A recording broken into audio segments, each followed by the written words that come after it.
Here's the big question. How do you create your most authentic, successful, and fulfilling life? Those people that you see who are just thriving in life, what are they doing to get there? The podcast studies those stories, finding the core golden threads that connect those underlying successes, those universal truths. I'll be your host, Jolie Downs. Listen and learn as I talk with people over the age of 40 who are thriving in life about their greatest life lessons. Learn from the stories of others, apply those insights to your life so that you can soar and live the life that you were meant to be. Today, we are speaking with Annie Gibbins. Annie is the founder and CEO of Women's Biz Global, an organization helping to unleash the full potential of women in business. Annie is a true Renaissance woman with accomplishments in every facet of the business world: TV and podcast host, keynote speaker, best-selling author, publisher, business mentor, and leading voice for women in business. Annie has built this incredible business empire, all while raising a family of 5, including 2 sets of twins born only a couple of years apart. I'm really excited to learn more. Annie, thank you for joining us on Thriving After 40. Please, could you tell us a little bit more about your story? I mean, what had to happen to get you here today? Oh my goodness, mountains had to be moved to get me to where I am today, let me tell you. My journey has been the road less traveled, shall we say. It's been unorthodox. Here I am, a woman who's now been married 35 years. I had, as you said in my intro, 5 children actually, including 2 sets of twins, 26 months apart. And Amazing. That was when I was 23 and 25. So oh my goodness. Still this childhood dream of being a businesswoman who just left a really tangible impact on the world. That's all I wanted when I was a kid. I thought, wouldn't it be great to be one of these people who actually had I wasn't chasing power, I was chasing impact. I wanted yes. I always believe that I was born on this planet for a reason, and I wanted to make sure that I created something. It was always tangible and that it mattered. It made a difference, not just for myself, but for other people. I always had that deep desire to feel like I had influence. And so the fact that I navigated 3 degrees and these 5 children and stayed happily married, and then now have, I was a corporate CEO for 12 years and now have Women's Biz Global. I pinch myself actually, Jolie, because it's like, wow, how did I get here today? It's been a miracle trip, but also one of incredible strategic planning and tenacity. Right. I'm sure. Certainly did not just happen overnight. Oh, and can I applaud you really quick for knowing what you wanted at a young age and actually going out there and getting it. That's fantastic. Now, and I'm sure. Naysayers. Everyone said it won't happen. Let me tell you that straight up. See, now tell me more about that, because I was going to say, I'm sure this was not an easy feat, and I'm sure you had many challenges. So right off the bat, I mean, dealing with naysayers, because that's something that happens often. I mean, there's been times in my life where someone that I went to as a mentor, hoping that they would lift me up, had said things like, well, are you sure that you're the right person for that? More of a tear down. So how did you deal with that? Oh, I cried a lot. I spent about 15 years going, what a shame I can't be this person who I actually thought I could be. So I actually accepted it as a truth, because I was very young in my, idea forming. So I remember being this 15, 16-year-old girl thinking, right, that's what I want to do. But I was also in a family that my father was a pharmacist, and there was this narrative, well, you'll be a housewife, and also if you did anything professionally, you'd be a pharmacist so you could help your father and eventually carry on the business. So it wasn't a possibility. And then I'd say, but I want to be a businesswoman, like creating all these other amazing businesses, and I'd get all my ideas happen. And all I'd hear is, that's crazy talk. So that's a blanket statement. Must think you're really unstable. That's crazy talk. And also, here's one for you. You will never be a good mom if you follow these crazy dreams. Oh my goodness. I wasn't even a mum obviously then, but I'm like, wow, talk about cut to my heart, because I want to be a good mum one day. You talk And about then horrible stories we're getting. also crazy things like, but you don't have a financial head. I mean, what does that mean? What does that mean to a 15-year-old? You don't have a financial head. And anyone in business needs to know finance, and they need to love maths, and you don't love maths. And there were all these things that I went, oh, well, that's a shame, because I would have thought I'd be really good at it. So I did. I spent all these years going, I thought I'd be good. So eventually, long story short, was my father had 3 armed robberies in my final year when I was supposed to then become a pharmacist. So I thought I'd better do something medical so I don't be a total disappointment. So I picked nursing, which basically, when you think about it, honestly, it made no difference. It was either pharmacy or I should have just done business.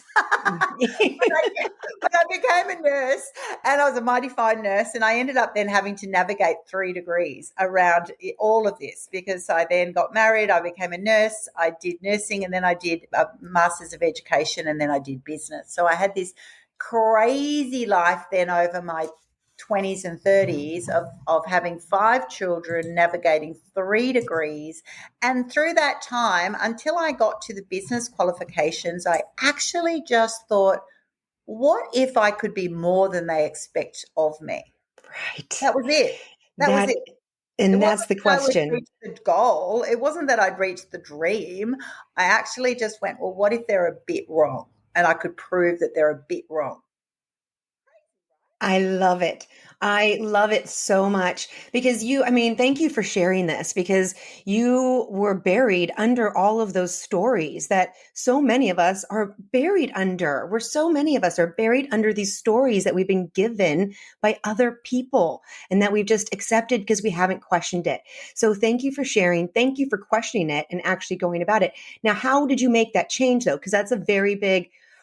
So you said that you asked yourself that, right? So you asked yourself that question, and then did things change? Did you start acting differently from there? Yes.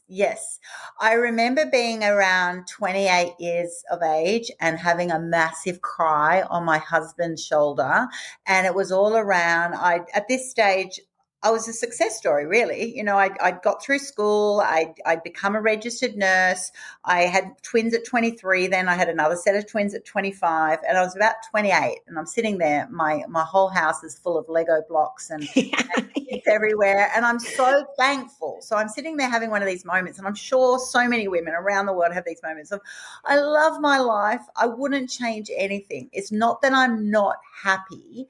I have a career, I have an income potential, I have my beautiful family, I'm happy. But then I had this, but is this it forever? Like, I'm looking at my life ahead of me, and I went, it was like this moment. What I was crying about was, why do I have these ideas that I see businesses everywhere? I see opportunities everywhere. I look with envy often, which was a shame, but with just jealousy of, well, I see other people doing things and I go, why can't I be that person? And then I had the reality of, well, I'm never going to be that person now because I've got 4 children in 2 years. And then I'd have people reinforcing that narrative of, Annie, your crazy dreams are getting crazier because that businesswoman in you is finding it difficult. But at that moment, once I'd had my mega cry, my husband just looked at me and he goes, babe, you run this household like a friggin' army sergeant. Like, you have got so many skills. You're a nurse. You've got incredible problem solving. You run the household budget easily. You get something out of nothing because we were so young at that stage. You create things. You're like the junior soccer coach. You're this, you're that. You have leadership skills. You have business skills. You're an amazing lady. You've got to just start believing in it and don't go so bold straight away.Maybe just break it down into steps. What would you do? And I'm sitting there going, thank you for believing me. I thought I'd be a more amazing person. And I'm like going, I'm blessed that I had that moment, because I was just like, that's it. I'm going to be fat. I'm going to be the kid's mom. Because at this stage I didn't even have a name. You lose your identity. I was called the twins mom. That's it. I feel you. Mm-hmm. Annie, you start feeling invisible. You're chronically tired. Yeah. And breastfeeding everywhere. It's like, your role of who am I? It was, I'm sure we have every woman has these moments of Yes. just identity. Who are you born to be? What is your true potential? And it's going to take those moments of deep sobbing, I Yes. believe, at times to go, you know what, even though I found that really hard, and I've had a few of those moments over the years, We all have. they've all been shift moments because you have to get to your gut. What it does is it activates your true desires, not just Mhm. it made me dig deep to go, oh, I actually had the reality. If I'm going to do a little bit extra every single day, every single week for the next few years to try and work out who I am individually as Annie, I'm going to have to do it myself. I'm going to have to Yes. do it when no one else believes me, when other people might laugh at me, when they say things are impossible. I'm going to have to make the possible possible. I'm going to have to treat it like a game because the reality is a bit too hard to imagine. So I thought, okay, I'll make it fun. What could I Yes. do? And so I turned it into a game mainly because I couldn't cope with the reality of failure. And that's okay. You've got Mhm. to do what you can do. And then all of a sudden at that moment, I went and said, right, well, what can I do? And I was a nurse and I thought, well, for nurse to become a manager, because I couldn't then suddenly do business. We had no money. I couldn't do an MBA at this stage. So I went, right, well, I could become a nursing manager. And that's going to help me. So I actually enrolled in another degree. And I thought I'll just do it part-time. I'll do a subject to term and I'll start doing that. And over the next few years, I got that degree, Right. a teaching degree. And then I loved uni so much. And to be honest with you, Jolie, I loved having the break from the kids. So then I enrolled in a master's because I got to go to uni because people valued education. Isn't that Yes. funny? The naysayers Yes. thought that was pretty amazing. So I'm going, great. I'd go to uni early just to have a break from the kids because apparently that was okay. That was okay. That's No. acceptable. So anyway, I became a bit of a uni junkie and then I became a head teacher of a nursing school. And then I had another moment in there and then I'll let you share because I then suddenly went, wow, I am a manager. I am a leader. I had like a $4 million budget. I had 28 staff. I'm like, oh, this is it. I've reached my moment. And everyone told me I'd done the impossible then. And at that stage, I was only probably 36, 38. And now I'm And 55. And then I went, wow, imagine if I thought that was my summit. That was a summit. I was going to say that was just like a glimmer of where you are now. I know. Isn't that I know. incredible? I know. So Incredible. did you ask yourself, can I do more? What happened there? How did you keep going for more? Oh, so I then spent 8 years being this head teacher, getting other teachers upset at me because apparently I'd fast tracked. I was too young. Not the seniority rule was still very much in play. You know, as you move forward, it unsettles others, and so Yes. that's challenging. Particularly because deep down I'm a real sweetie. Going, I'm sorry, I thought it was merit based. I just wanted to try because I've got all these crazy things in my head that says just keep trying. But anyway, people don't care about your story. You've got to do it yourself. So anyway, at Hmm. some stage there, I had another moment that I'd been this teacher for, head teacher for years, 8 years, and the kids were all in primary school. And I had another moment saying to my husband, I believe I've got some more in me. And he's like, oh, babe, this changed it though. This was hard. The first time he went and said, you can do it, babe. You're the best. I love you so much. And that was a prod for the next decade. This moment, he said, babe, don't leave what you've got. You've got paid holidays. You've got a really great job. You've got this opportunity that no one else has had. It's incredible what you've achieved, but it's enough. And I went, and I'd had this ad. I started, when you start looking at the job ads, and I saw Hmm. this ad for a educator for orthopedic surgeons of Australia, and they needed a person with a Masters of Ed, a nursing background, who just knew doctors' education. And I like this ad. When I saw it, I just went, oh my gosh, that's me. And so I'm sitting there with this ad that I didn't tell him about, and then I got this response.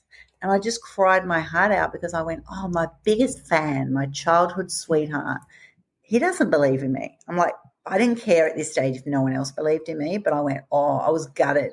And then I went, I'm going to apply anyway. And I had one Yes. of those moments where I went, well, I'll just apply because applying won't hurt. It's not like I'll get in trouble or anything. Yeah. So then I applied and then I got an interview and then I had to tell him and he's like, oh, what are you doing that for? And if you get that job, they're going to burn you out and you're going to work you so hard. You're not going to be the gorgeous person that you are and all this sort of stuff. And I'm like, who are you? Why are you not my fan? Right. And I was just Yes. like, this was really hard. Anyway, I ended up getting 3 rounds of interview. Apparently I was amazing. And I got this job and I'm like, oh my gosh, I'm going to have to tell him I've got the job. But then they offered me the salary. I got $50,000 more Yes. That's overnight than amazing. I had in my amazing best ever job. Yes. And I went, guess what, babe? I've got it. And he's like, and his face just dropped. And I went, and we got 50 grand in the bank more than we ever had before. And he's just like, oh my God, you never cease to surprise me. And I'm like, I know. But that moment, actually, that was even though that was so many years ago now, and now I've met rock stars and I've got the Governor General of Australia to be an ambassador and I've run multi-million-dollar companies. I've created my own 7-figure business. I now look back and go, that moment, for those of you listening in, that moment when you actually go, I'm going to do it despite anyone in the world. Even if my best friend, my best soulmate, if it's burning in your desire, if you lie abed awake at night thinking of something, it's doing that for a reason. Exactly. If you look at an ad and it just springs out and says, Annie, apply, Annie, this is you, Annie, don't let someone else take this job, then apply. It's a calling. I just now got a lot more spiritual. I got into the magnetic laws of attraction. I got into the, oh my gosh, who am I not to be this person? I got to another place. And if I'm not my best self, am I even arrogantly at that stage, I thought, robbing the world of this person that I could be? Am I? Yes, you are. Am I not leading my children in the way that their mum could have been a better version of herself, and that therefore makes me a better role model and it gives them a better environment? So I suddenly went from, oh my gosh, a dreamy, who could I be, to, damn it, woman, who are you not to be? This person, yes, right? I love this so much. Right. That absolutely. Was that was a seismic shift, I'll call you. Because after that, I'm like, I went from things are challenging, things are difficult, things are really hard to make happen, to, oh my gosh, if you believe that anything is possible, you just start trying for a whole different suite of opportunities. Your mindset goes and says it's possible. It's possible if you've got the money, the time, the connections, the tenacity, the boldness to actually, and then over my career then, like some of my connections, amazing things, took 4 or 5 times to come back and go, I'm really surprised you said no. I just feel it. And suddenly you get a win because it's their right timing. What you asked at the time wasn't wrong. It was just you're marrying the time and opportunity for 2 people. It's like a marriage. Sometimes you're great for each other, but not at the same time. Yes. And so I learned that from then on, I went, if something's important to me and I get that gut feeling, I'm just going to pursue it and I'll see where it goes. And if I get it and it really is just not right at this time, I would have went, I got it. And then I am choosing if I take it or not. And I love that. So for me, and that's what drove me to even now where I'm at Women's Biz Global, I do all these amazing things, but ultimately my root cause is to help women around the world become financially independent and fulfill it in an area that satisfies their soul. And what I mean by that is it's so strong for me because when you're financially independent, you then have true freedom. Freedom is my number one value. Freedom to make choices that are safe, secure, healthy, empowering for you personally, and that makes you a better human being. If you're not 100%. Financially independent, you don't actually have freedom to make choices that will impact every aspect of your life. Yes. So, and I didn't realize, I didn't have this clarity, but when I then suddenly went, I suddenly reached this stage and went, I have enough that I'm financially independent enough to make the choices I want, invest in my own self, invest in my education without feeling guilty that I was robbing family money or that I always have to put myself second to everybody. And that is, you want to be humble, but also you should I wouldn't have a question of spending a fortune for all of my kids' extracurricular and everything else. Well, why not see yourself in that same way that you all should be trying to be the best version of yourself? Exactly. And that's such an important message that so many people need. And I just want to point out that really you wouldn't be in this position right now if you had not stopped and listened to yourself. And I really feel like there's so many messages that you just went through that, my brain was pinging on so many great things. But when it comes down to that deep core of it, it's that listening to yourself, just like what you said, when something speaks to you, you have to listen, even if you have all those other naysayers, because it is there for a reason. And when you listen to yourself, magic will happen. Yeah. So I just think that's really beautiful. What you've learned through all of this process is got to be just absolutely incredible. I'm curious, out of everything you've learned, due to your profession, due to what you've been through, what is something that you know because of all of this that you feel everyone else should know? Oh, I think it's that everything is actually possible if you just position yourself in that space. If you lean into everything I do now, I think does every decision every single day. I go, does this decision lead me towards an empowered future, or does it lead me away? Because I can't be looking fully forward and fully backward at the same time. And that's where I think we waste a lot of time and energy. We love what's forward, but we look over our shoulder. We look at we listen to the naysayers. We look at other people. We get distracted by all of the little dangly, shiny objects that everyone else has. And, or we get anchored in those beliefs from our past that basically make us turn around because they annoy us. They frustrate us. They make us have those sobbing moments, right? But when we actually get to a space, and this is why I coach a lot of people now on how to actually identify what all of those are and to just release them, you're then able to fully look forward, right? And then when you are focused with your 100% attention on the things that you're wanting to do, you're not busier, you're more intentional with your actions. And all of my decision making now, I go, it's really easy. I had to make it really easy. I used to use 2 words. I even use it in my keynotes: towards or away. That's it. Every single decision, I go, is this making me towards or away from the person I dream to be? Whether it's personal or professional. And I had to make it that easy because we had so many decisions every day. Annie, should you take on this client? Annie, should you align with this company? Annie, should you respond to this kid's melodramas having, is that the right thing? And my husband wants to go on this holiday, but I want to go on that holiday. Well, how do I actually manage my life? There's so many things that we are all dealing with all the time. And I had to go, right, well, what's my little formula? I went, all right, well, that's pretty much it is. Every decision, big or small, multi-million or just totally minor, doesn't move me towards or away from this future that I desire, which comes from my deep essence, which comes from the sobs and the cry and the voice, that still voice that I hear in my heart, and is constantly evolving. I don't want to just get that person at 30. I don't want to just be that person at 40. I want to continue to evolve and find it. And the Annie of today has become quirkier, bolder, more eccentric, more fun, because I'm just leaning in to that person, and I can still do the hard things and I can do the serious things.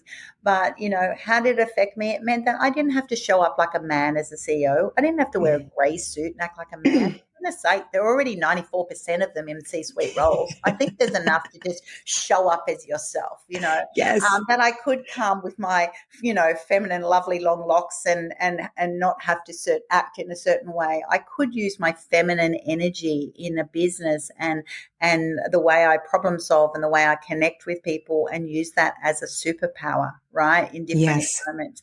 I could just choose. So they're all choices. We all have that negative voice in our head going, oh my goodness, how should I act? How should I behave? How should I do this? And the how should I, basically you're letting yourself be like a ship in the wind instead of a rudder. You're letting the voice. Who are these naysayers? They're people who are not on your journey ahead of you. They're people who are on a journey behind you. And they're also people who are on a different journey.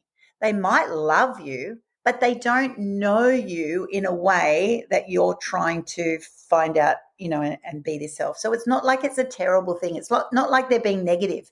They think they're being helpful. Sometimes they're not. But most of them think they're just trying to protect you. They're trying to help you because that says what's happening in their head. Yes. right? But Right. so now my advice to people, and this is why I do mentoring coaching, and my main program, signature program, is called Branded for Success, because I want to be, if I'm that person who is ahead of all these other people's journey and they appreciate my feedback, my experience, my expertise, my content, then I would be the right person for them, because I am in their empowered future. I'm helping them go towards their goal. Whereas if I'm not that person, and sometimes you're not that person's cup of tea, you haven't been in that industry, I can happily say, no, you're not my client, but I would love you to go to this person or this person or this person. Very And beautiful. then they would also feel confident. They go, oh no, I'm not, that wouldn't add value to me. So I suppose I've made it more complicated. I think the answer is towards or away, believing that anything is possible. It's just aligning yourself, positioning yourself in an environment that says it's possible.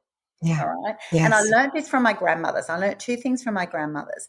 One of them was born an aristocrat in Russia in the days of Tsar Nicholas, So she was born filthy rich. Right. She ended up, so until she was 11, she was like, had a governess and lived on, camel farms and bits and pieces. So she grew up thinking she was like a princess, like Anastasia. Yeah. She ended up then, because of the fall of Tsar Nicholas in Russia, she ended up becoming a refugee and coming to Australia with nothing.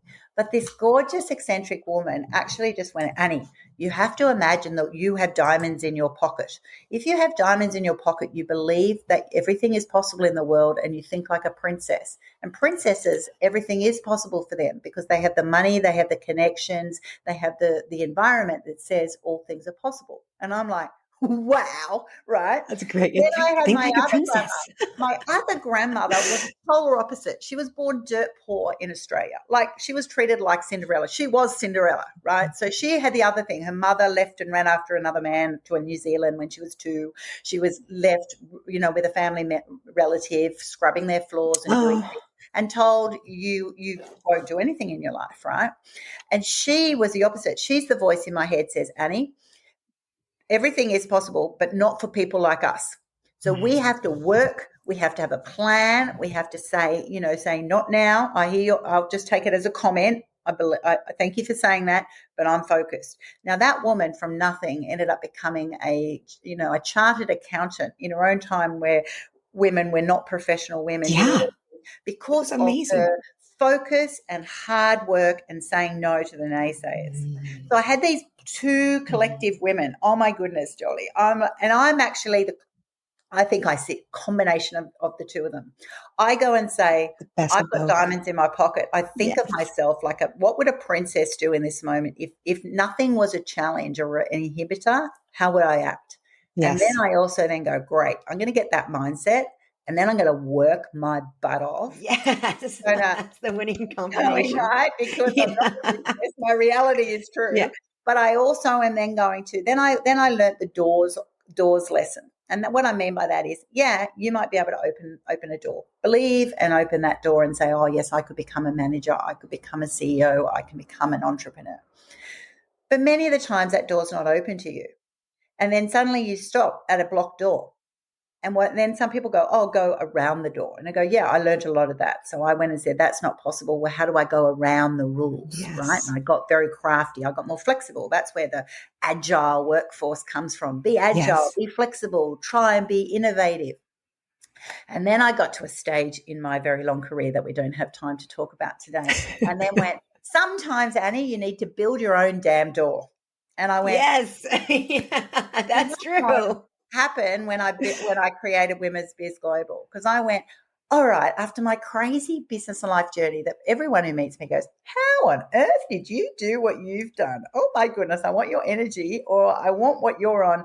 And I went, right, I'm going to create a business that is no one else has. It's a one-stop shop for women. So that young girl, Annie, could actually come and go, right, I've got nothing, but how do I get into an environment that would actually support me so I can actually jump into a pond who are all on my future road, right? Mm-hmm. how can I have stepping stone courses that are affordable and achievable? How can I get mentored by you? But also I've got like 35,000 other people like me in my network. So if it's not Annie, there'll be someone in that pond who I relate to, I connect with, so that I could feel, and now I've become a publisher, so you can publish your books. I'm a media queen, so you can be on my TV show, podcast, bits and pieces. I went, wow, I'm creating as I go for the rest of the days I have to actually have this place that go, you know what, if you're a woman anywhere in the world, you can actually just join and then access when you need. And most of the stuff is actually just being there. It's just showing up. That's free. It's free to show up. And then you choose what you want to access at your time, according to time and budget, and then create that. So I created this environment that I can never imagine that I could have done. And that's because I thought of it like, what would my dream be, rather than think what would be possible. I changed. Instead of saying what's possible as a business, I went, no, what would Queen Annie create? Yes. Designed out Women's Biz Global that actually had all the areas. Well, women, if you're an expert in your area, you need to have a book. I need to become a publisher. People need brand elevation. All these women, if you're going to shift the dial on gender equality and have women rising, they need to have a place where they're positioned and get a global brand, not just Australian, So I created a media company. I've got a coaching company. I've got all these things. And I'm like going, great, you just create it. And then you work out, you learn along the way how it works. And then, does it just happen? No, you've got to be like my other grandma who goes, right, now you're going to have to go and you're going to have to learn how to be a publisher. You've got to do the course. You've got to learn how to, present in a way that this works or that works. And I go, yeah, that's right. I'm this combination of going, dream big, but then act bigger than you can have imagined. And sometimes you have to act bigger and harder, and it's not fair. It's not fair. It's because you're a woman, and it's not fair. True story. Seriously. I've seen so many men, and I love men. I'm not anti-men, but for the gender equality rule, you go, that's just, why would, 6% of women be in C-suite roles in Fortune 500 companies? Like 6%. It's just not normal. It's not right. 50% of the population. So it's about saying, how do you position yourself? How do you align yourself? How do you make impossible things happen? You've got to change your mindset on what is truly possible. And anything's possible. Yes. It just means you've got to find, do you open a door? Do you go round a door? Or do you start getting yourself into an environment that says, I'm going to create my own door, but I've got to know what I want to create. And that's the key. And that's the key. That so many people get all excited in a little moment of, woohoo, I'm going to be amazing. And but they've got no structure. They actually don't know what that means. And then they have a little rush and then it all caves. But it doesn't have to. When you actually get that focus, like my grandma, you can go from cleaning floors to being, indispensable in a company, 100%. Or having your own, because you decided, well, what are my gifts and talents? What are my strengths, my values? What is my passion? And in any area of the life, it doesn't matter what it is. If that's your thing, go and nail it. Exactly. Put it on steroids, right? Just go, if that's your little thing, that's what you do in branding, right? You amplify it. And make it your thing, because you ultimately want to be the one that everyone wants to work with. You've got to have the buzz, because that's business, that's life. And then sometimes you can choose to go, oh my goodness, my life's so busy. I'm going to choose, like I am tomorrow, go off the grid and go trekking for a week and actually turn your life around, all the other busy things that you create. Exactly. That rest is just as important. And that, you nailed it. It's the universal truth of really the number one must is really knowing what it is that you want, but not only knowing what it is that you want, but taking it exactly like you said, taking it with that mindset that I love this, the princess queen mindset. I love it so much. You just take that mindset, but anything is possible, and apply that to your wants and really deep dive into that. And then once you figure it out, like you said, you take your other grandmas, that hard work, baby steps. It doesn't even have, it could be baby steps too, but you just keep pounding away at it and you will get there. And then just making those decisions. That was so pure and perfect, so easy. Like you said, it will never, ever, ever forget this.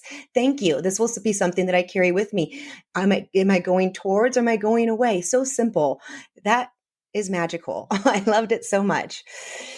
You mentioned in there a superpower, and I love this because I do believe that we all have our own superpowers. I'm curious, what do you feel is your greatest superpower? How did you come to develop it, and how do you see it help you in your life? I think my superpower is actually just it's that confidence in my own self that I now have just unstoppable belief. If I'm and it activates my desire for my value of freedom. It also just brings out unlimited energy. Everyone wants my energy, right? So one, I'm a freedom fighter. Two, and so therefore I act for my own freedom and family, but I also I'm super obsessed with helping other people have freedom themselves. So that's a driver.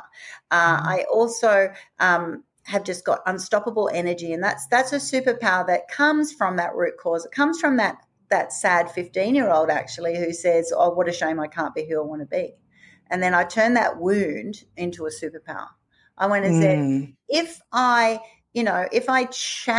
become this person that I believe I am, then that's gonna require a person who just shows up every single day. And it's constantly that I applied at some stage in my life. I learned about the 1% rule, which helped me because I had children everywhere.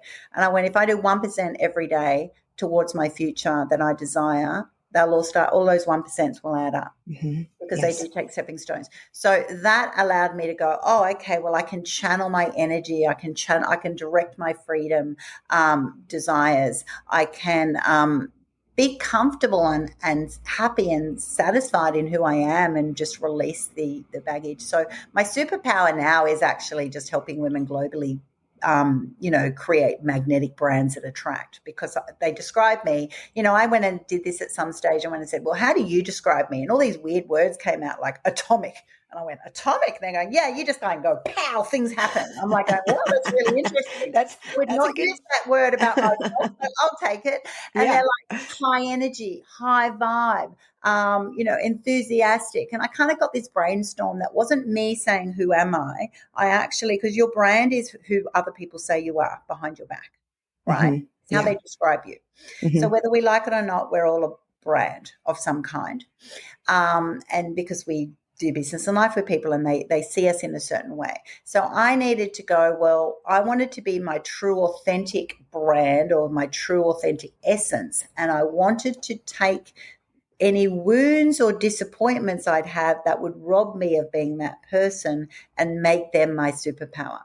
And the superpowers, therefore, they were multifaceted.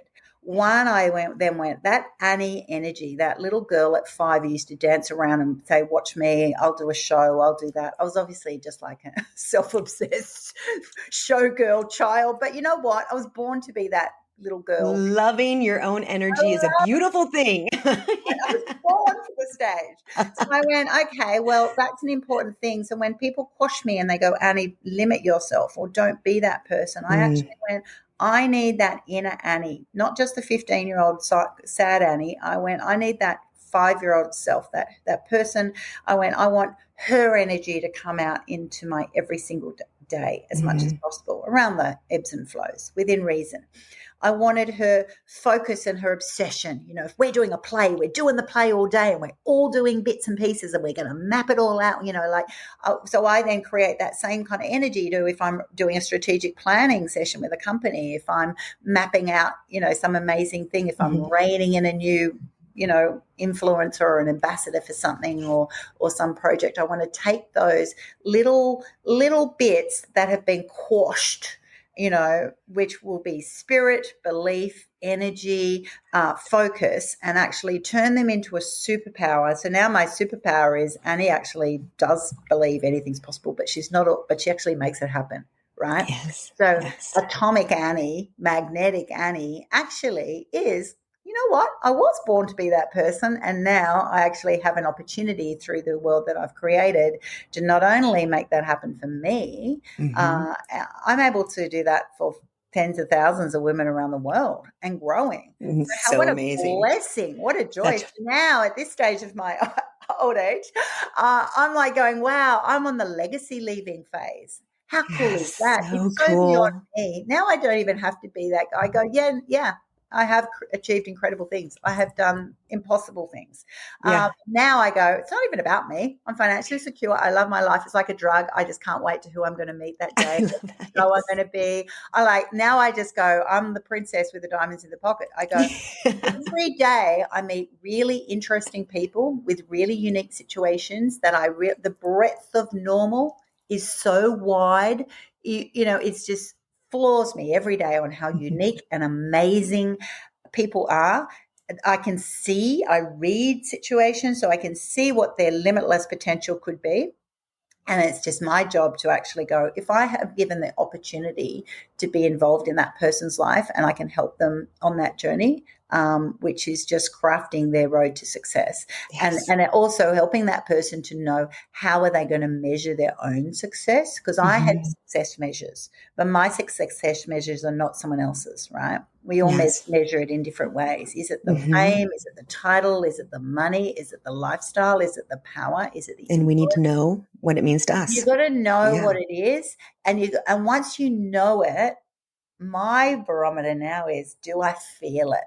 Do you feel it? Yes. So it's not knowing how you measure success. It's knowing how success feels to you. I completely agree. I feel this. Sit on that, right? So when you're massively desiring and envious of other people, you go, I want to be successful. I want to be successful. So one, you got to know what you're trying to build, what that all means, and then going, how am I going to measure that success? And that's very easy to map out once you really get into the coaching of it. But ultimately, you'll have these moments of your life and go, consider I've reached that summit, which will then be a false summit because there'll be another summit till the day you die, right? We're all going to Everest. Keep living. Keep living.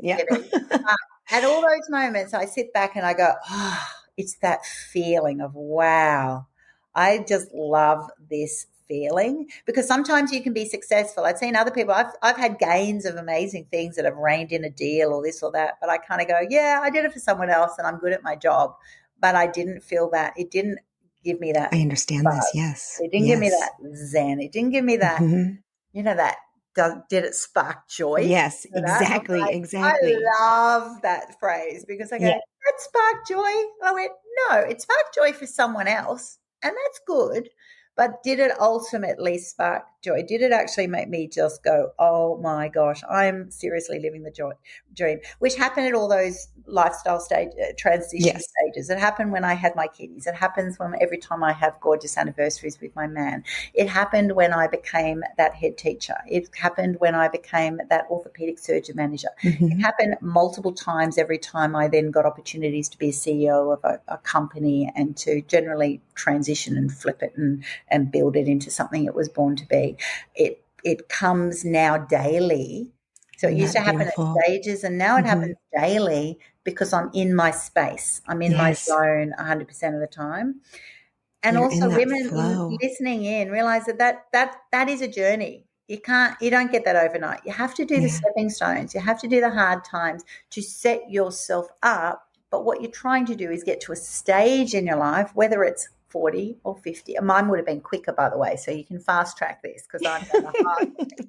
I've done, oh my gosh, how wide is my bow? Take the lessons that they're learning from you, apply it to your own life. You can do it so much faster.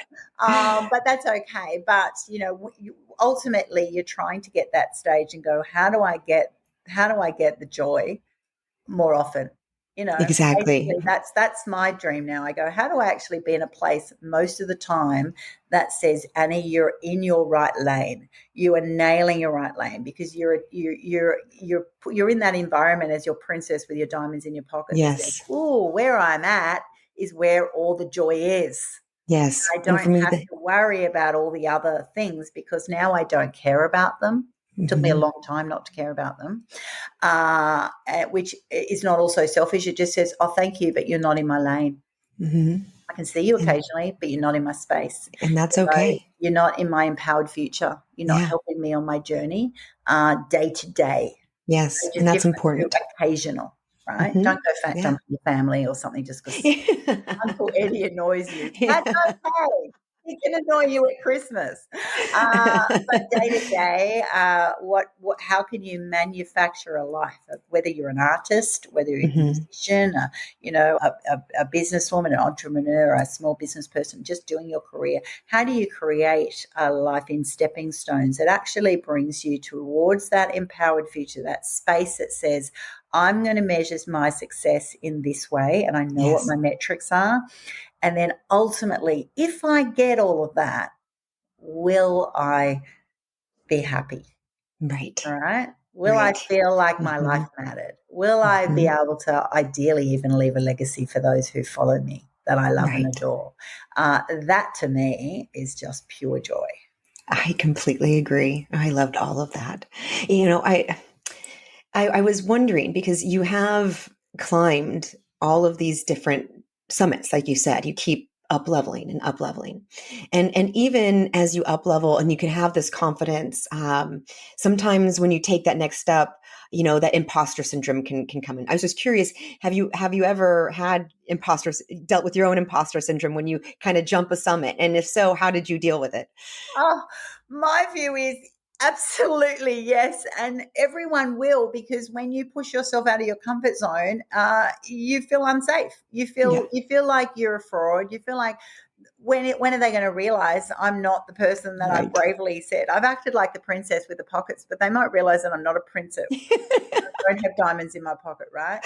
But also, I don't have it in that magical way. But I also needed to learn the belief in self that I did. I did the qualifications. I did Mhm. the hard work. I went for the interviews, bits and pieces.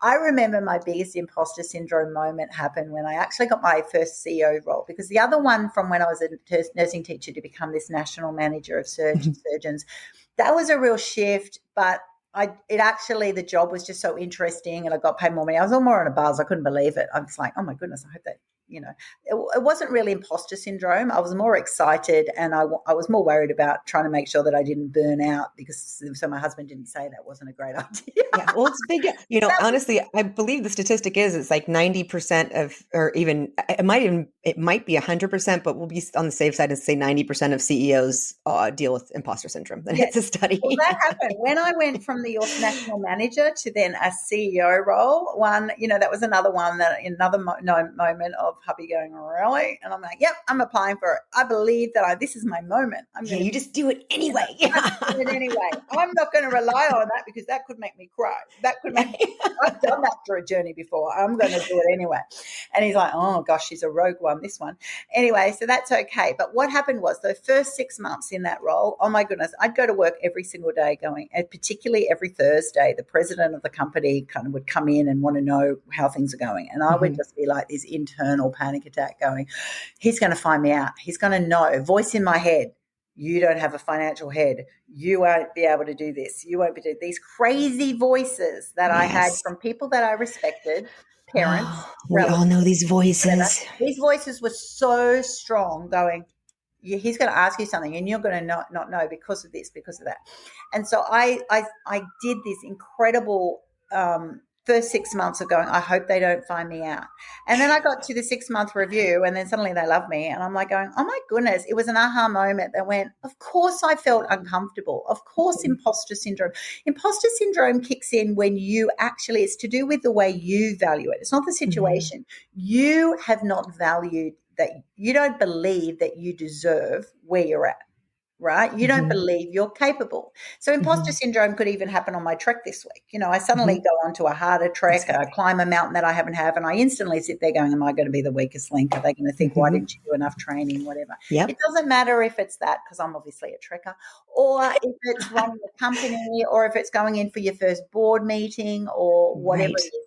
Any moment that says, you've jumped out of your comfort zone, and we can talk about that too, because I'm all into not jumping, to stretching the comfort zone where possible. We can unpack that one. But when you do that, I was showing up and saying, Annie, I actually was still pinching myself that I got the job, but I didn't believe I was worthy. When you're in like, oh my gosh, I can't believe they picked me. So they're picking me rather than I earned that. I got that degree, extra degree, worked my butt off. I have got the experience. I've got all the right qualifications. That's why I went through a board meeting of all these men, and that's why they chose me to do this role. So why on earth am I? My problem was myself. I actually had to get to a stage over that 6 months. What changed at 6 months? All that happened was that I went to a performance appraisal, and they went and said, Annie, we're so glad that we picked you. You've been absolutely amazing. We're so excited about the time. And I ended up staying there for 5 years. Amazing. And then when I ended up getting my next job, a bit of imposter syndrome kicked in again, because I'm like, oh my goodness, this is a bigger company. Oh my goodness, this is great, right? Because it's uncomfortable. But what you need to do every time is people go and say, oh, when that kicks in, just put it beside yourself, right? Just push it away. My view is absolutely the opposite of that. Whenever I have something that's going to be a block for me, I frenemy it, right? I go and say, I need to know you. I need to know what is happening in your head, Annie. I need to bring it out like it's a different person. It's like an alter ego. So then I taught myself this. I went and said, right, stop. Annie, what is going through your head? You can't, you won't, you're not good enough, they're going to find you out, write it, and if I actually start treating it like it's a person, I then write that down. And then I go, right, I know you, I see you, I acknowledge you. And then I think to myself, right, what is the evidence that actually is not true? I go, I have the quals. I did go to a fair interview. I pushed, I said I wanted to do all these things. They've said that that's appropriate. I've done all these things, right. So then I actually learned that there's a disconnect. This person in my head is actually a person who is in my past. This is a person who is a combination of not me. It's actually mainly not me. It's actually a combination of all the negative spaces that have come in that have altered my perception of self. And I'm not that person anymore. So then I learned to disassociate. So what I mean by frenemy it, does that make sense now? No, I love the frenemy it, yes. Frenemy it. I go and say, I don't want to put you aside, because when I put you aside, I'm pretending you're not there. I'm putting you down. But you are taking so much of my energetic space that you're there anyway. It's like a Band-Aid. I don't want the wound to be there. I want to you're transforming it. And I go, oh, you're a bit of a festy little one, aren't you? I want to look at you. You can see the nurse in me. I need to treat you. I need to make sure that I do absolutely everything so you actually over time go away. Yeah. And then you get to a stage. Great. Now I could leap off mountains. Now I go, no deal's impossible, because I just go, I actually do believe it is, because I've seen it to be true and I have a different mindset. So now imposter syndrome would, I can't remember when it last came in, but on all of every time I pushed myself, it would always kick in. And it's because you don't truly believe that you have earned that space. Yes. And you worry. A lot of it is fear of embarrassment, fear of failure, fear of, just being humiliated, fear of, what if the naysayers got it right, all that sort of stuff. Well, and it's uncomfortable too. Anything new, it just feels, and it has that uncomfortable feeling in your body too, Which is why I coach people now. I go, I'm not into, these people who go, leap out of your comfort zone. No, you don't. If you leap over something, you probably fall off a cliff. And what it does is it activates fear instantly because it's too much. And so what I've learned, and I've had a few jump off the cliff moments, because I'm bold, right? I'm quite obviously after this. You have to get to this, I'm like, well, how do I get to that quicker? I need to jump farther, right? But that's going to backfire, because it does, it activates those inner desires, the inner voices. So unless you are equipped to handle that, what happens is it makes you go 3 steps back. And then it makes you have to build up. So now what I actually do is, obviously those that I work with, we map out, let's get a strategic plan. Where do you want to actually go? And we incrementally shift the comfort zone until you get to my until it's gone. I think I have a comfort zone. I kind of go, we all do ultimately, but what that comfort zone is, it just stretches due to your belief of self. Yes. Right? It comes down to your root essence of, am I actually happy that I was born for this reason? I feel like I'm qualified, able, capable. It's just, as my granny said, time, the connections, the money, the situation. If you have all of that, then it's comfortable, right? Plenty of people in other situations are more comfortable because of their environment. So that's what I learned along the way. And now you frenemy it until you go, I know you so well and you add no value and I don't even care about you anymore. So gone. I love it. Yes. I've always said that's what you should do with fear, and I've never thought about applying the same thing to imposter syndrome. It's brilliant. And you just gave us a very nice step-by-step process on how to get over that. So thank you. Particularly loved that question of, what is the evidence that this is not true? That really struck me. I loved that question. So now, you're an author, a publisher. You clearly have been influenced by a lot of different things. I'm curious if there is a book or a talk or a video that had a really big impact on you that you think other people would benefit from as well. Oh, look, I do read a lot of books. Now I read business books, like Scale Up and things like that. Anything that relates to rapid growth. Now I'm into books that show you how to do things quicker, more efficiently with less time and money and energy. So it's not specifically whether it's a finance book like, Scale Up, or whether it's the Power of One movie, which, Nelson Mandela, then it's a principle of knowing what you're wanting and trying to work out how do you fast track that, but not only be a solo entity, how do you create an environment? If you look at, Nelson Mandela or Barack Obama, I love his biographies because they're always about the collective. You don't move mountains with one person. You have to create a movement, and you have to change the mindset of those around you that says what we had before was not good enough. All right. So I love the Power of One. I love all business books, which are all about scale rather than growth. The reason is because growth says you manage a bigger thing. Right. Well, that's not necessarily good. You might have not much return. You just do more effort.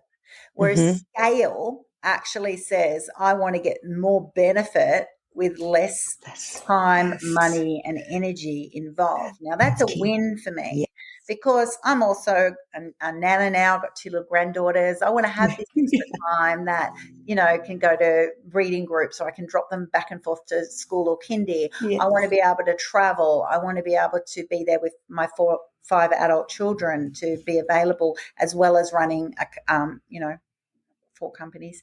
I want to be able to have this flexibility. So things like in a business way, scaling books, I think are super powerful because they teach you principles of knowing what you want, and you're looking for efficiency and clarity. So I think the 2 words that you're looking for is anything that gives you clarity and efficiency of getting to that goal in a better way. And then those any movie that actually just shows you that they had a focus, and then they had to work out, the way of making the impossible possible. And it's generally always going to be because that you need to have a leader. You need to have someone who, and I'm that for many people now, that I go, oh, I believe it. I see it. This is the plan, right? Because I'm a strategist. But then I go, but it's not about me.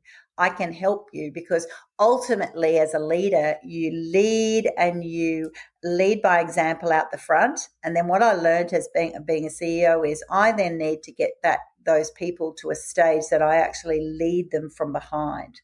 Right. All right. Like a lion. If you watch lions, they will walk. And then the male lions, they go behind the pack.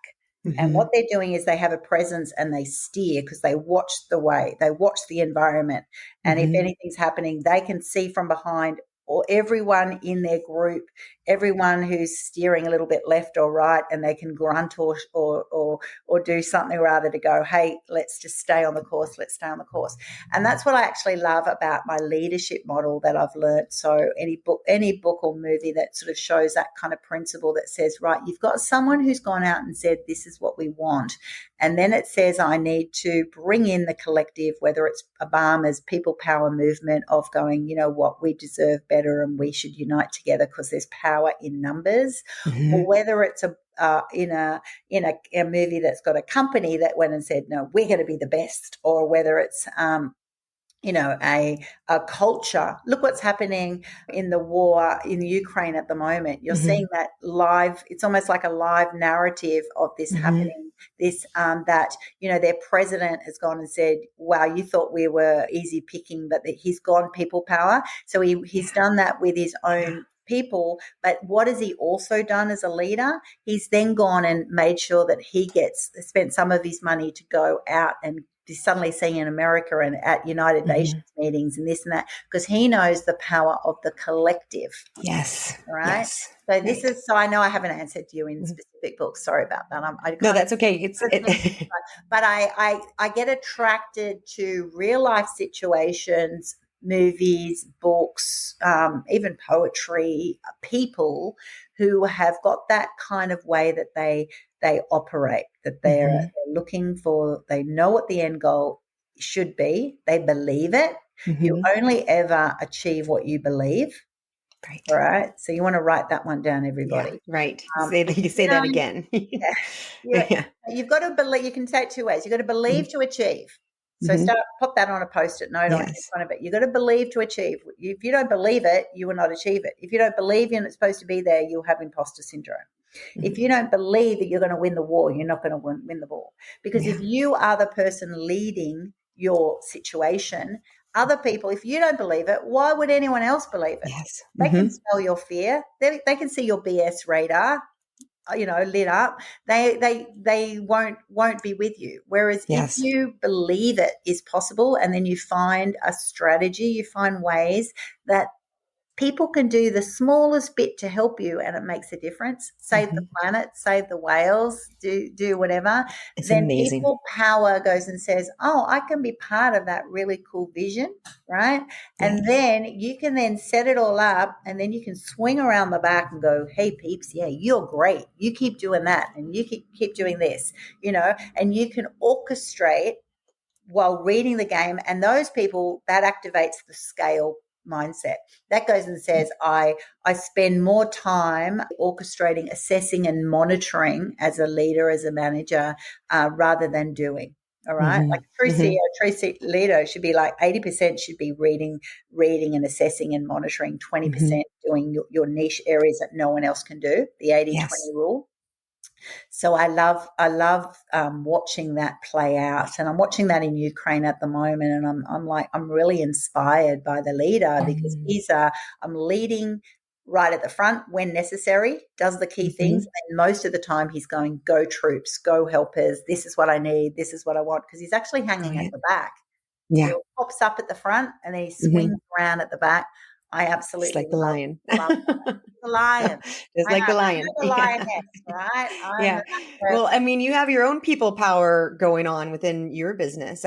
So I mean, for people who are listening, if they would want, I don't know if you are taking on new people or the programs. I know you have programs available that perhaps they could go and purchase. What are some of the things that people could find with you? Where can they find you? Could you tell us a little bit more about that? Thank you. That's such a lovely opportunity. So my website is womensbizglobal.com. And so when you go there, you'll see that it's all about, the main banner will say get branded for success. Because I believe everybody is a brand. You just need to know who is brand Jolie, who is brand Annie, who is brand Mary, Jenny, whatever. What does that mean? And so that might be personal, might be professional. Hopefully it's both. If you can get your personal brand and your professional brand united, oh my goodness, that's such a sweet space to be in.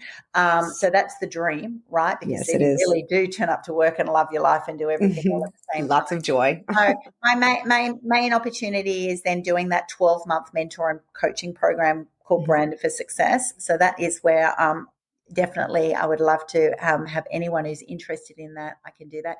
But and then I've got startup incubators, scale up incubators, business domination incubators. I've got mindset courses. You can be on my TV show, podcast, magazine. I've got a magazine called Women's Biz Magazine. So if you're looking at global elevation of your brand, because you've got a brand and you're just like, I wrote a book and then it kind of got excited and then nothing happened with it, or I created something and the buzz is gone. that's my specialty of actually helping you take that on steroids Beautiful. and making that happen. And we can do all that within Women's Biz Global. And then I've also got people right at the other end who are just that person going, I don't even know who I am, but I want to be that person. I have these thoughts, have these feelings, I believe I'm more. Oh my goodness. I love meeting those people, because that's just pure joy to unpack your true essence and the structure. Oh my goodness. So exciting. That just cranks up my Annie energy to Oprah level of woohoo. I agree. Because that's just beyond belief, because that just makes my little young self do a jig. What do people want to do though? They can just book a 20-minute free call with me. So on my website, it'll be just book a free Zoom. We can have a little chat, and then I'll basically just do a 20-minute get to know you and a little what I call a success audit. How are you running your life, and how are you measuring that success, and what would you like it to look like? And I actually use 3 words: success, balance, and happiness. I don't just go for success. I want to make sure that you're balanced. Yes. And what does balance mean to you? And ultimately, what's going to make you happy because of what we've been talking about today. I want to be that happy 85-year-old nana who goes and says, darn, Annie, who would have thought you've done it all? I'm happy with that, right? Yes. So I want that, and I want to be balanced, because I don't want my kids going, mum's self-obsessed and never is here for us. Or, there's collateral and burnout. The amount of people that burn themselves out in cycles, not good. So success, balance, and happiness. If you'd love to chat about what that means to you, then definitely just contact me via womensbizglobal.com, and we'll take it from there. Perfect. And I'll add the links and the show notes as well. So I loved this talk. I can't even tell you how many gold nuggets were through this conversation. It was amazing. Before we go, my last question: what are you sure of in life? I'm sure on my ability to actually do anything that excites my heart. If my family, my friends, my job opportunities, my travel, if anything pops into my mind and it says, Annie, you want to do that, it's popped in that mind for a reason. And if I explore it and it's a healthy thing for me, not that everything that pops into my mind is healthy. Sometimes it's just crazy stuff that actually is crazy stuff, because we're all a little bit, but if it actually excites my heart, if I sleep on it and I get more and more excited, if I dream about it and my little heart starts racing and I definitely spark joy, then I am sure without doubt that it is meant to be, and I will pursue it. I will make it happen. I will move mountains. I am sure that those mountains are actually, most of them are just fake views of what was possible. What I've known is that mountains push and slide and move, and sometimes are not even there. We create our own mountains. And so I am sure that I basically can just keep shifting my landscape to have the life that I'm wanting to have. And I can also help other people along the way to get that mindset that says nothing's impossible. Right. I love that. Is it Katharine Hepburn who says impossible means I am possible? I love that. Right. But that's true. So they're not just quotes. It's like, who said it was impossible? I am sure now at this stage of my life, because I have seen so many impossible things become possible, that it really is just start thinking like a queen with the diamonds in the pocket. It is all possible. Let me tell you. It is. What is not possible? Nothing. So good. I am sure about that. Catherine was right. So good. I love how you said shifting your landscape too. That was very beautiful. Moving mountains, you're consistently shifting your landscape. That's great. Push it all out of the way. Yeah. What a great talk. Thank you so much for your time, Annie. I appreciate it. Thank you for having me on your program. It's been just such a joy. And I hope that's added incredible value to your listeners. Oh, incredible value with that. What a powerful story Annie shared with us. Annie spent 15 years thinking she could not be the person that she wanted to be. She was bound to the narrative of being a housewife, and if she were to work out of the house, it would be for a defined role, like a pharmacist, to help her father carry on the family business. She would get these amazing ideas for business, getting excited about the possibilities, but then she would be told that it was crazy talk. She could never be a good mom if she tried to follow her dreams. She was told that she did not have the financial head for business.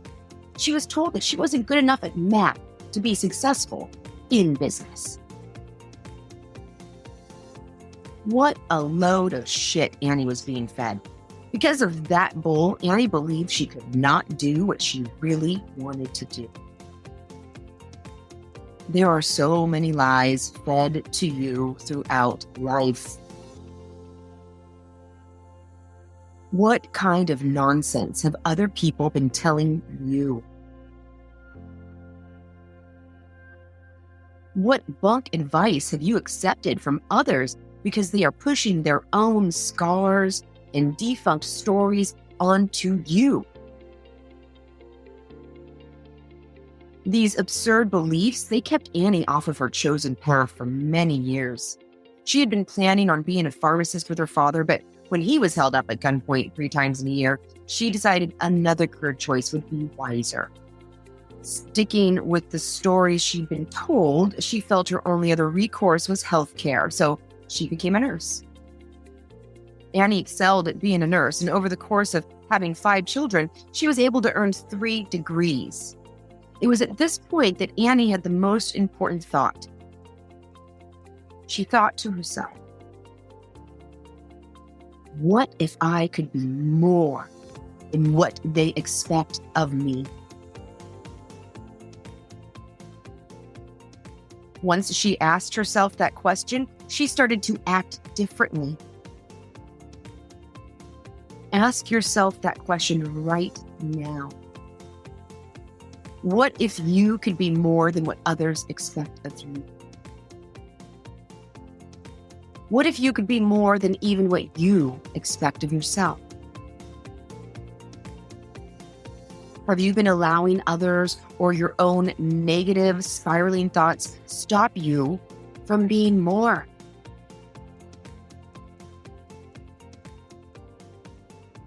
Now, I want to mention that this is a really important part of Annie's story. This is something that I think many people can identify with. Annie was already a success story in traditional terms. She had a loving husband, she had kids, she had a great education with 3 degrees, she was a successful nurse helping others in her career. She was so very thankful, yet she still felt something missing. She still wondered, is this it forever? Why does she keep having these ideas? Why does she keep seeing these opportunities everywhere she looks? The person she had always wanted to be, it kept calling for her. There was an unsung song sitting inside of Annie, calling out to be heard. And I think this happens to many people. What is your unsung song? Is there anything that has been calling to you over the years? I urge you to listen and honor that voice. Annie did. After having a mega cry with her husband, who reminded her of how amazing she truly is, and he told her to believe in herself, he then gave her very wise advice. He said, you do not have to make a huge jump to make a change. Just break up your goals into little steps and just get started. Start the movement in the direction you want to go, baby step by baby step. So that is what Annie did. She dug down deep and figured out what her true desires were. She made a commitment to do just a little extra, a baby step every single day towards her goal. She promised herself she would keep moving forward, even if people tell her she can't. Even if they laugh, she'll keep taking those steps. She knew she wanted to run a business, so she started her first step by learning to manage.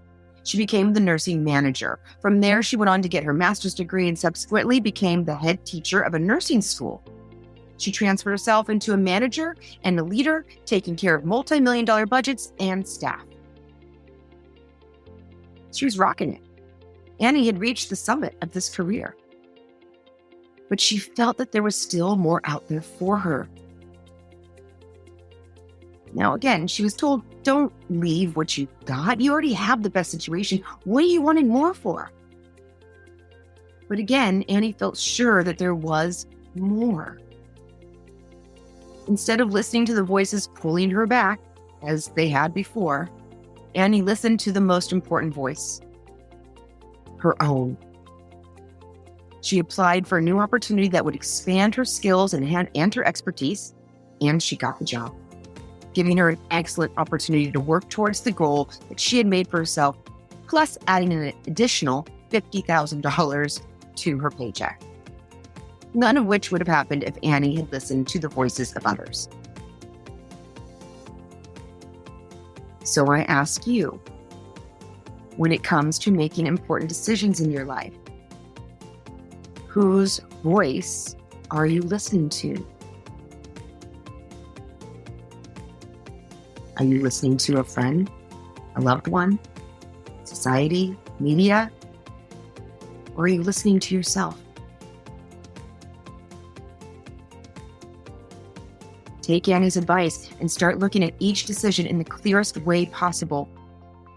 Will this decision move me towards who I want to be in life or away?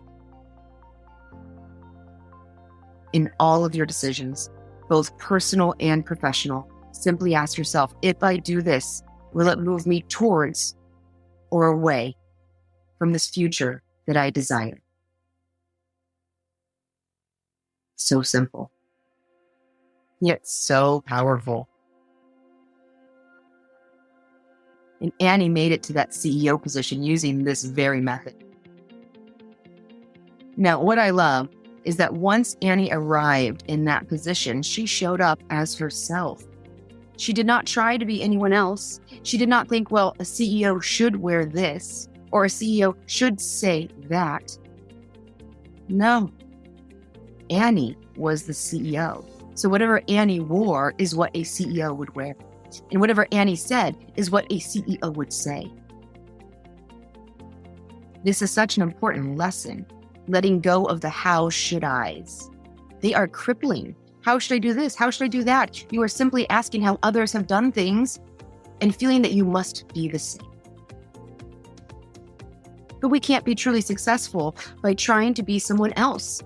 There are countless ways to be successful in every role and in every situation in life. To be truly successful, you must honor what is right for you. And Annie learned this important lesson from her grandmothers. She was taught to act like a princess. Think as if you were a free princess with a pocket full of diamonds, right? What decision would you make for yourself? Figure out what you would want using the mindset of a princess, someone whose every wish could come true. What would you do? Once you figure out what you want, you work hard, using those baby steps to get there. Perseverance plus hard work will equal your success. Annie put this mindset to the test when she realized the door she wanted was not opening and she could see no way around. She thought like a princess and decided to create her own door. She worked hard, and Annie created a business that is a one-stop shop for women, stepping stone courses, mentoring, publishing, media, TV, podcasting. She is creating as she goes, and she is helping other women reach their goals. She's helping women all over the world take their strengths and passions and amplify it around the world. And I am here for it. I loved what Annie shared as her superpower. Her superpower is taking her perceived weaknesses or disappointments that might keep her from being the person that she wants to be and using them in her favor, turning them into the catalyst that gets her to where she wants to be. She took her wound as a sad teenager, thinking that she couldn't be who she wanted to be, and she channeled that into creating the best life possible for herself and helping others do the same. Annie takes that abundant energy that she found turns some people off. And instead of dimming that energy to make certain people more comfortable, she uses that energy to find the people who connect with her the most, the people who love and find joy in her bountiful energy. You too can adopt this superpower. What are your perceived weaknesses? How can you flip those into an advantage? I think of the musician Trevor Hall, who has shared his mental health experiences and who has turned those challenges into beautiful music that touches the hearts of millions. It's amazing. Every perceived weakness can be illuminated as a strength once you are looking through the right lens. So this is my wish for you all, that you are able to take a good look at yourself through the lens that highlights the beauty of all the unique things that make you you, helping you see yourself for the gorgeous, sparkling, multifaceted crystal prism of a soul that you are. Until next time. Thank you, friends, for joining us. If you enjoyed the show, there are many more episodes and messages like this that can be found on the Thriving After 40 podcast, formerly known as the Fresh Blood Podcast. Please give us a like, leave a comment, share with a friend, or find me on social media. You can also join the Thriving After 40 Facebook group and feel free to share your own insights to help others grow. Until next time.